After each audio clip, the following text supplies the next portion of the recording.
Hey everyone, this is Alisha Costanzo and welcome back to my channel. Today I'm going to be talking about refilling the well, aka trying to recover from burnout.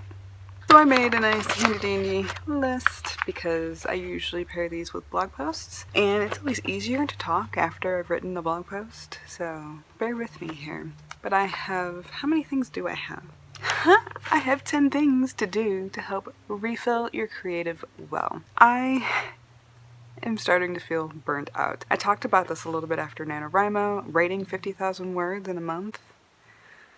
If I had work or any other responsibilities other than having to feed my family, it wouldn't have been able to happen, is what I'm trying to say. I can't even, so burnt out the words aren't even coming today. And you pair that with a 74 story anthology that I published at the end of September, beginning of October, and my brain is a little bit melty. And now that I'm working, not quite full time, but close to it, while still trying to maintain all of my goals and my plans, writing and editing wise, I'm spreading myself pretty thin. So I need to refill that creative well, otherwise I'm gonna peter out and stop. And I don't want to do that, and I doubt any of you want to do that either. But the end of the year kind of makes that happen sometimes. So let's talk about some of the things I plan to put into my schedule in order to help with this burnout. Let's refill the creative well. First, I love to bake. Chocolate cake, most specifically. I probably make that most out of anything else, but you know, cookies, pies, you name it. I like to bake it. I have found the recipe for the chocolatiest, fudgiest, chocolate cake. It's so fudgy. I will put it in the description box below, guys. It is an amazing chocolate cake. If you like to bake, please try it. Let me know what you think about it. If you have a favorite recipe and that you make all the time, please leave it in the comments below. I would love to try making it, and if I do try making it, I will show you me making it because that's the kind of person I am. Definitely baking. So number 2, trying new recipes. This sounds very similar to baking when I'm not talking about baking. I'm talking about cooking. I'm one of those people who really loves to bake and I really love to cook. Even though I found that most people like to do one or the other, I love to do both. And I like to think I'm fairly good at doing both. So I love to try new recipes because cooking in general doesn't bring me as much joy as it used to, and that's because that's my chore for the house, so it feels like a chore most of the time, unfortunately. But I love to try new recipes, especially if I'm going to be able to feed it to my family, because I love to add a new thing into our repertoire so that I'm not repeating the same shit over and over and over again, because they get sick of it, and so do I, which is why when I make them the same shit again, because they only like a certain number of things, I will be eating something else because I like to try different shit. Much like my salad dressing recipe, I make that myself. It's cherry balsamic, by the way. Yummy. They hate the smell of it. I love it. So I also like to make chickpea burgers. That's one of the things I like to make, or tuna balls. I like to make a lot of weird things, so if I can find a new recipe just for me that I get to try, I really like that as well. Number 3. Reading books. I've been pretty consistent this year with reading books. I'm pretty sure I'm close to 100, which blows my mind because last year I read 1 full book and 3 partial books.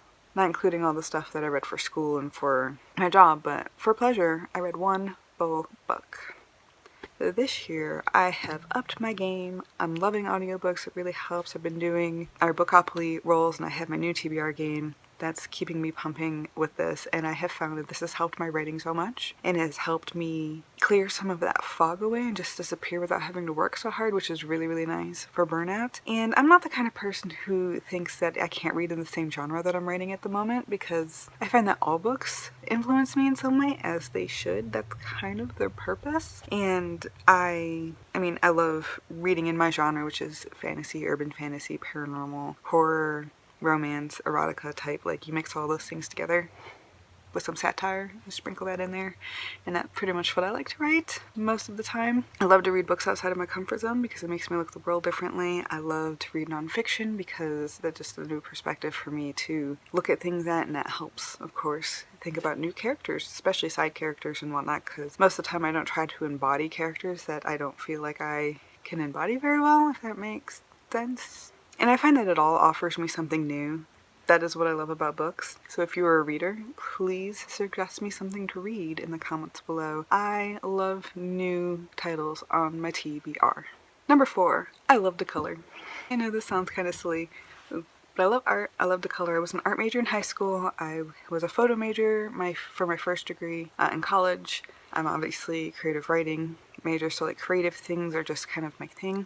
And I really love to color. I used to do this for my bullet journal. I don't anymore, but I really want to get back into coloring, especially my Bob's Burgers coloring book. And I just ordered some paints for my husband and I, and some notebooks for us to fill out some journals. And we're going to start doing that together, and I'm going to have a lot of fun. I sucked at watercolors when I was younger.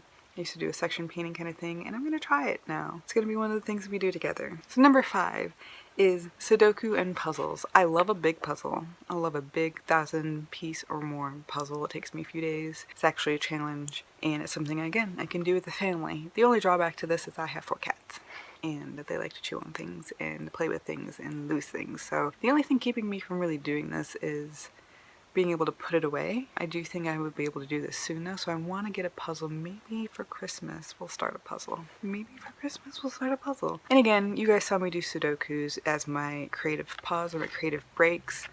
I like to challenge my brain in different ways. That's why I like also cooking games that actually challenge my memory and reflexes. So I'm going to do some more of those, essentially. Number 6 is planning. And sometimes planning can be not so helpful when it means that I'm not doing my work instead, but sometimes I'm so tired that I can't do my work anyway, so I plan because I enjoy the creativity of it. I like the analytical part of planning as well. I like to play with paper and markers and pens and make things look pretty during that time, which is usually when I set up my bullet journal or design new pages and those types of things. So I really love to plan. You should see some of the pages that I have.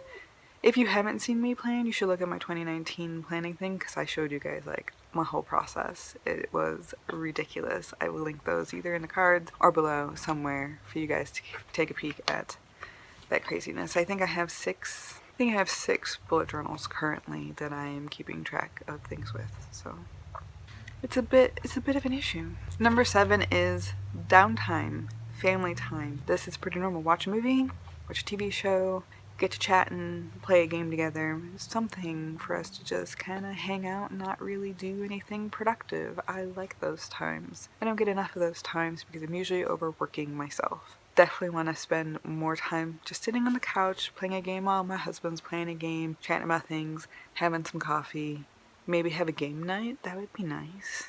I don't think we could swing weekly game nights, but maybe bi-weekly game nights. I might try to schedule that in too.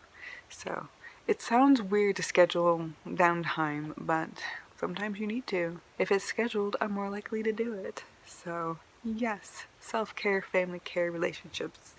Let's get after it, Alisha. Number 7 is it number 7 or am I on number 8 now? Number 7. Number 8. We're on to number 8 because number 7 was downtime with the family. I hope I got that right. I don't think that I did.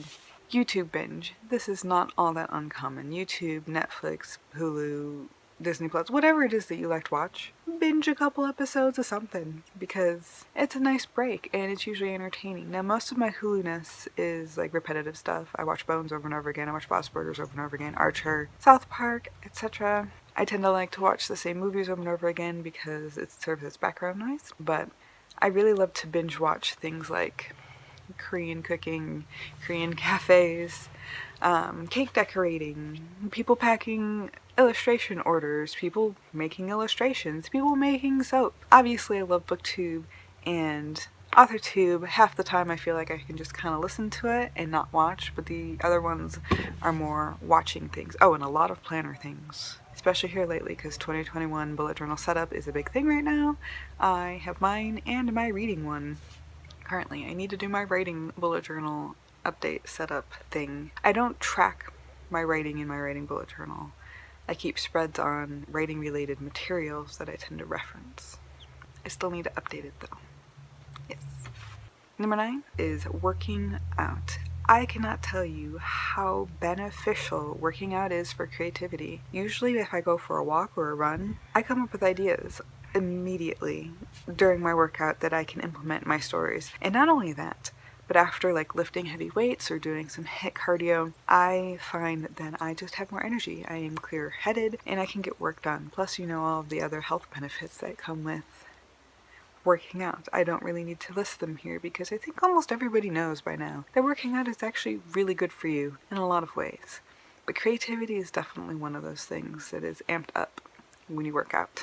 And finally, number 10 is resting. Oh, this is the most difficult one on my list, and I know it really shouldn't be. But just sitting still, lying still, doing nothing drives me insane. First of all, I have an overactive mind, so it chatters and chatters and chatters at me no matter if I'm doing something or not, which is why I prefer to just be doing something. And half the time, this can go into a great direction. I can come up with something, again, for a story, much like turning my brain off when I go walking, or doing something else that's mundane and doesn't require my brain, like cooking. But half the time, my brain likes to bother me with things that I really don't want to think about. So, what I have thought about is doing some guided meditation, or guided breathing, or something like that to help me just sit. To just be still for a little while. It's probably the most difficult thing I've ever tried to do. I'm not good at it. I wasn't good at it when I took yoga classes and things like that. So yes, there are my list of 10 things that I'm going to try doing in 2021 to refill my creative well and to keep myself writing. So I'd love to know if you guys have anything on your list of ways to create self-care, to take a rest, to amp up your creativity, to refill your creative well, any of those things that come to your mind when I say that I didn't list, or that I did list and you would love to talk to me about, or tell me about, or just say, hey, I do that too. Please leave those in the comment below, and I will talk to you guys there. Thank you for watching. I'll see you next time.